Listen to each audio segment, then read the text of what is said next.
Hi, welcome back. Tip of the Tongue series. We're still here, still tipping our tongues and making sure we bring you the up-to-date information that you need right now to stay secure about making informed decisions moving forward. Today I'm chatting with Shane Dean from Dye & Co. Great to chat to Shane. Known Shane for a long time. We could talk the hind legs off a donkey, Shane, but I'll try and keep on topic today, I promise. One of the things we always love about you guys is that you're so proactive in helping business reconstruct and look at the positives that they've got in their business and how can they pivot those, and pivot's a big word that we're hearing right now. The other key topics that I'm hearing around communication and self-care for business owners. So I'd really like to just get your thoughts on a few things. Firstly, I'd really like to know what are the things you feel businesses can be doing to get through this? Are there certain stages that we should be looking at and working on to get through this? It's difficult to predict where we'll be in 6 months or a year's time, but are there things that we can be doing that are positive actions that will actually give us an idea of how we're going to get through? Yeah, absolutely, Sian. It's there's a number of stages that, and I think we're probably just coming at the tail end of one, which is immediate survival mode for a lot of businesses.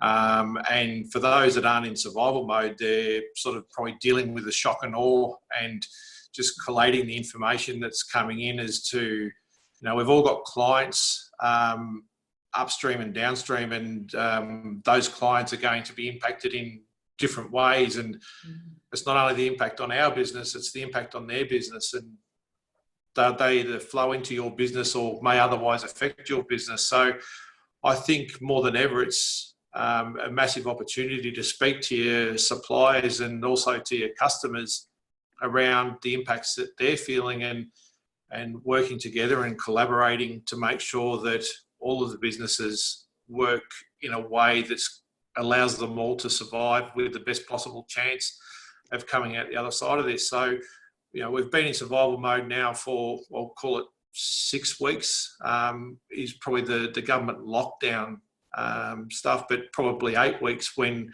it's really started to take effect in Australia, and we really started paying attention to the effects of coronavirus. So it's 8 weeks to be able to digest and see what the impacts on our businesses have been and what the downturns are. And I think a lot of businesses will already have made the decision as to whether they can access some of the government stimulus, such as JobKeeper, JobSeeker for those obviously that have lost their jobs, and there's the cash boost available for those that have lodged their BASs and things like that. So I think, accountants would have been smashed by getting that sort of stuff up to speed. People have been focused on getting that up to speed.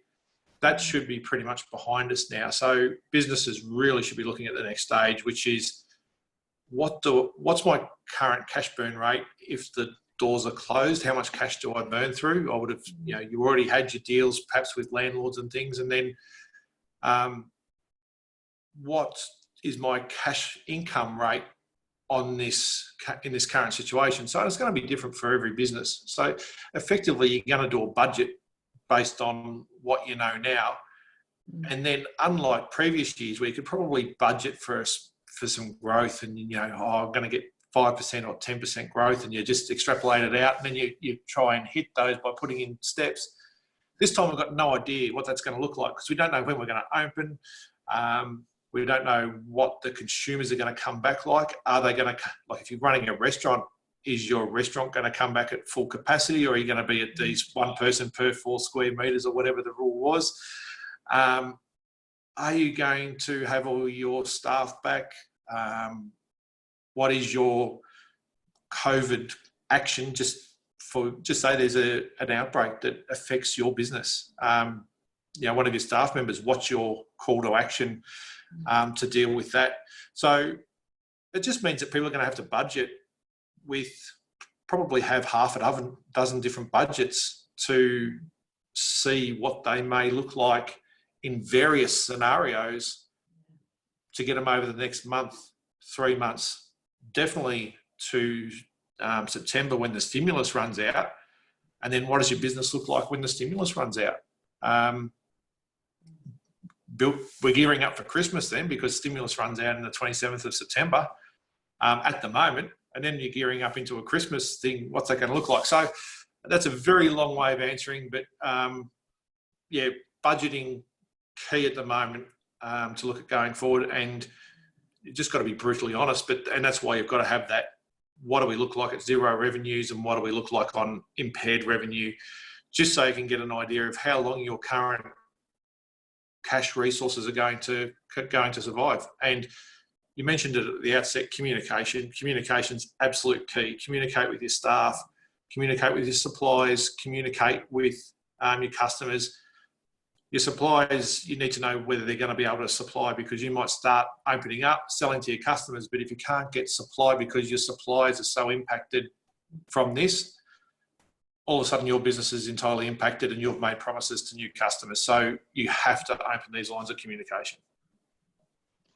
Yes, I think that's two really important C's there, cash flow and communication. I think I'd add to that collaboration, about making sure that you are having communications with people in your supply chain, so that hopefully you can all buoy each other up at times like this, and actually be that supportive collaborator and that understanding around, you know, this is difficult times, but there's not just one person in the chain that's suffering, it's everybody at the moment that's trying to deal with these things the best they can. Yeah, so it absolutely. sounds like two first steps would be sort out your cash flow. Second would be communicate. What would the next step be? When might there be an opportunity that they might think, you know, I really need to get some advice now? When would be the time to pick up the phone and give you a call, Shane? In terms of giving me a call, hopefully they don't have to, because we're sort of a little bit down the line. But look, we're available at any time. But anyone that's feeling any level of financial distress where they just want to sound it out as to what it looks like and what it means for them, whether it be from a personal liability perspective for perhaps directors of companies, you know, how is this affecting them personally? Or whether it's, you know, individuals who are suffering some financial hardship and they're just thinking, well, you know, just looking into the future, because the earlier you engage with your professionals, and with our office, if you are in a position that does require our help, the earlier that people come to us, the more options that we can generally put on the table for them. There's no point taking it to the edge of the cliff and then saying, please hold me back.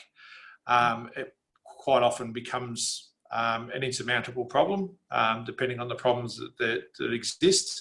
But if someone comes to us and goes, look, I'm heading towards the cliff, but I'm a fair way away, but I'm heading there, then we can put in a whole range of plans. And some of them might even be solved just with some basic advice, which doesn't cost anyone to come and see us.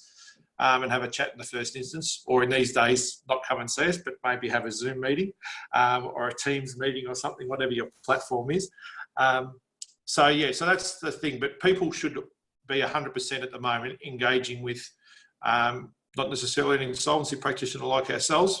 By all means, come to us if you need us, but they definitely should be engaging with their accountants and other financial advisors, their HR, because your staff are obviously key to your ongoing business. Financial advisory, that's paramount at the moment, and your accountant's about knowing what your numbers are.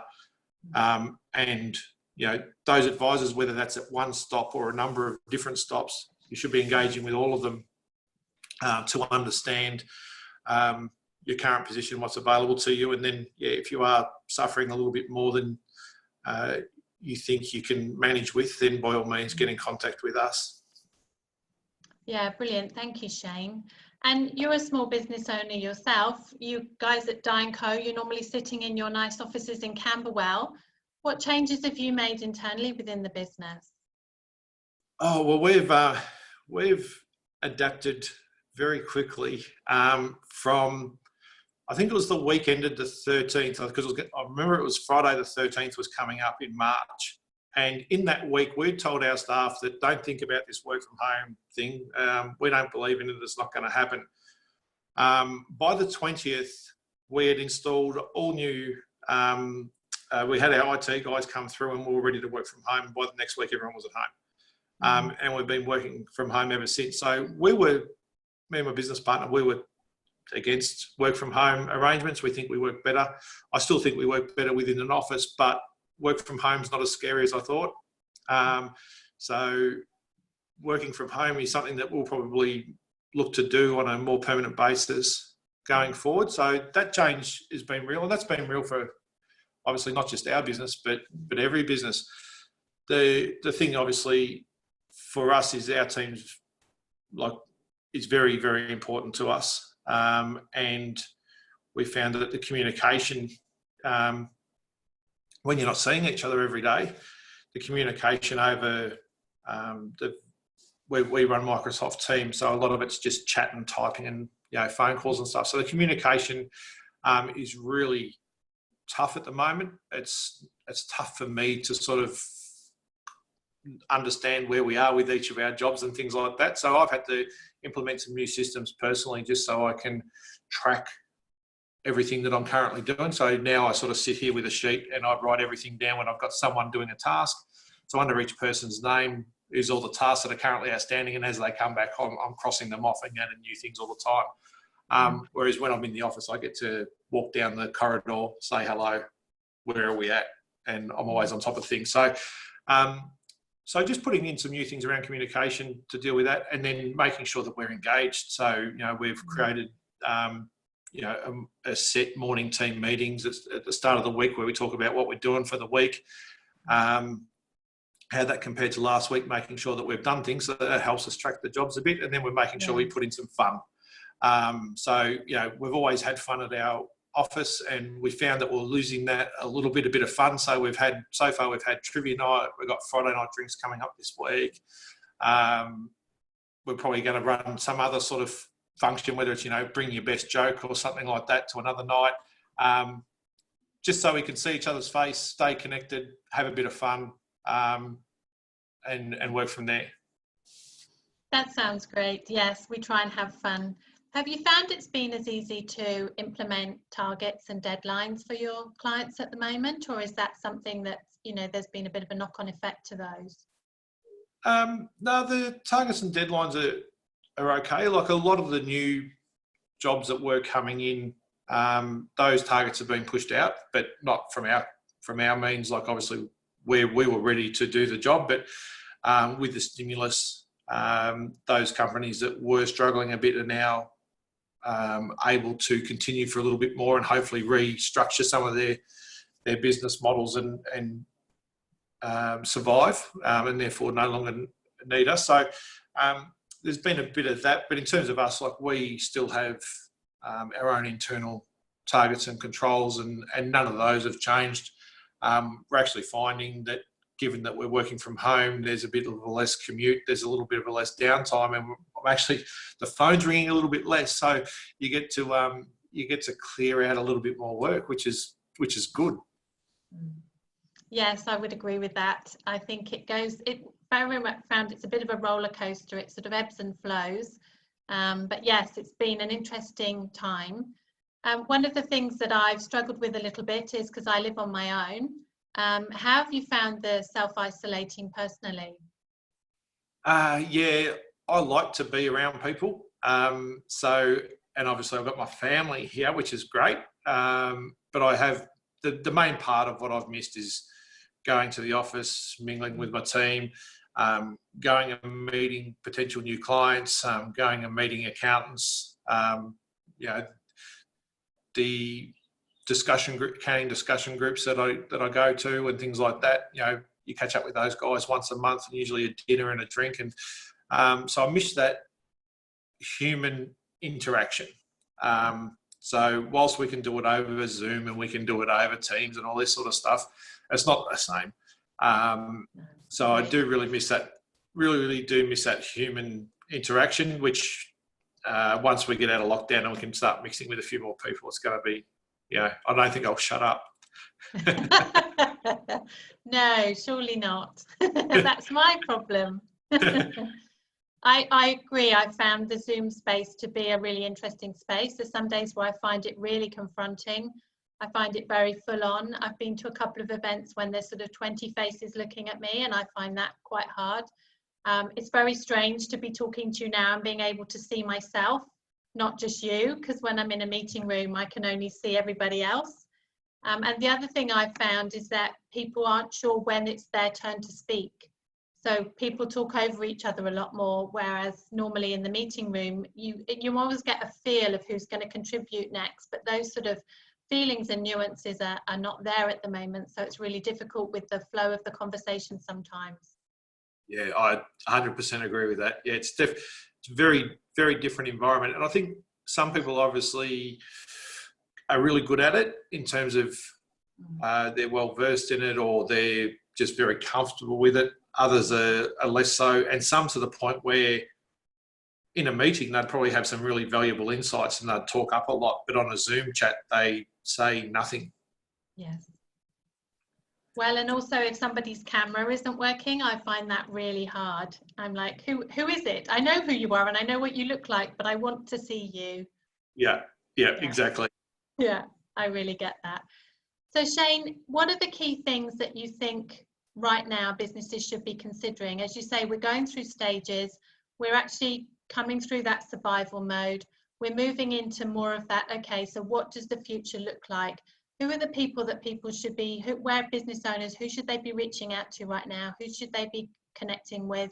What are the questions that you think are key now for getting them to that stage? Oh, it's going to be very personal to each business as to who they need to speak to and the questions. Obviously, the things I spoke about earlier about speaking to your financial advisors, not just financial advisors, but your group as a collaborative of who that entails, and your HR guys, because your staff may be having some troubles of their own, especially if they think that there's some struggles within the business. Staff have a sixth sense for this sort of things. They generally see it earlier than a lot of others, so they need to be engaged. They need to be communicated with, and for the most part, it's probably best to be brutally honest and just let them know that they're valued, that you're working through it. Their jobs are secure or not secure, or whatever the case might be. Now, people have quite often come back and said, "Oh, yeah, but I could lose a good one." And I know I have varying views on that depending on the circumstances, which I won't go into it because I'll probably just get up on a high horse for a little bit. But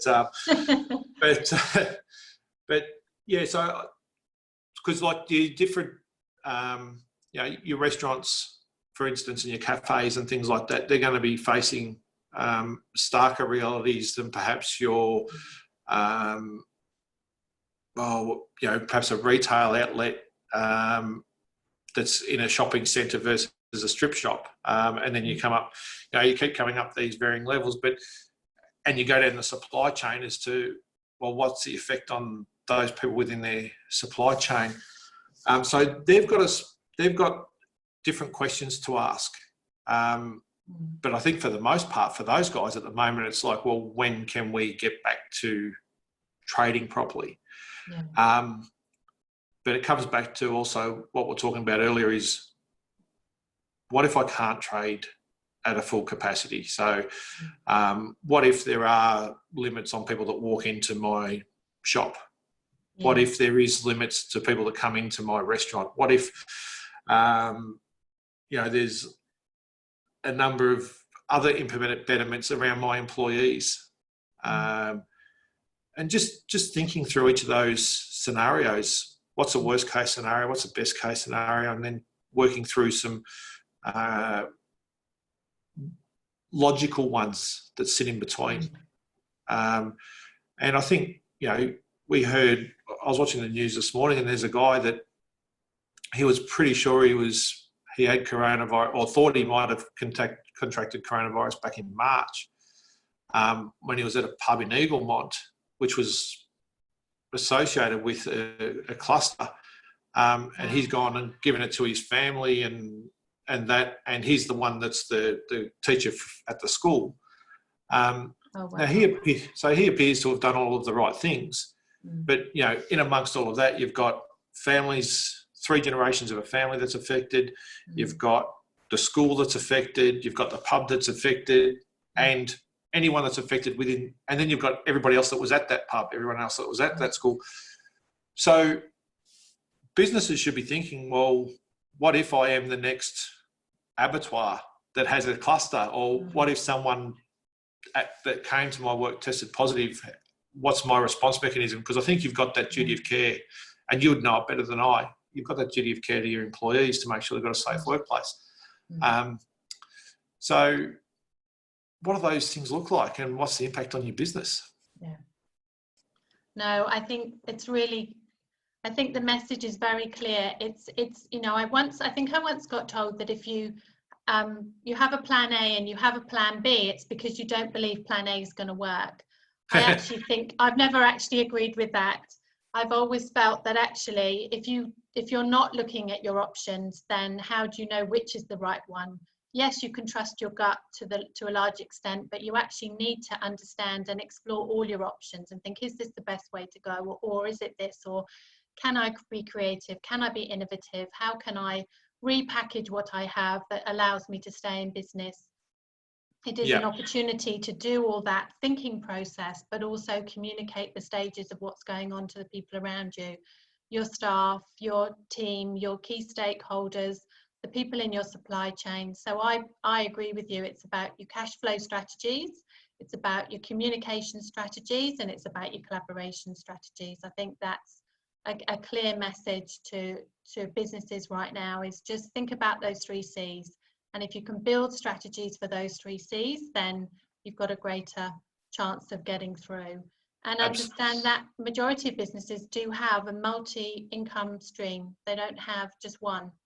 So what are the other things that you can be doing within your products and services that you have that allow you to build those income streams so that you survive better? If, you know, I'm not saying we're going to get this again, but if you hit another crisis, and we could well do a completely different one, are you then able, what have you learned from this situation, and how are you going to do it better if there's the next time?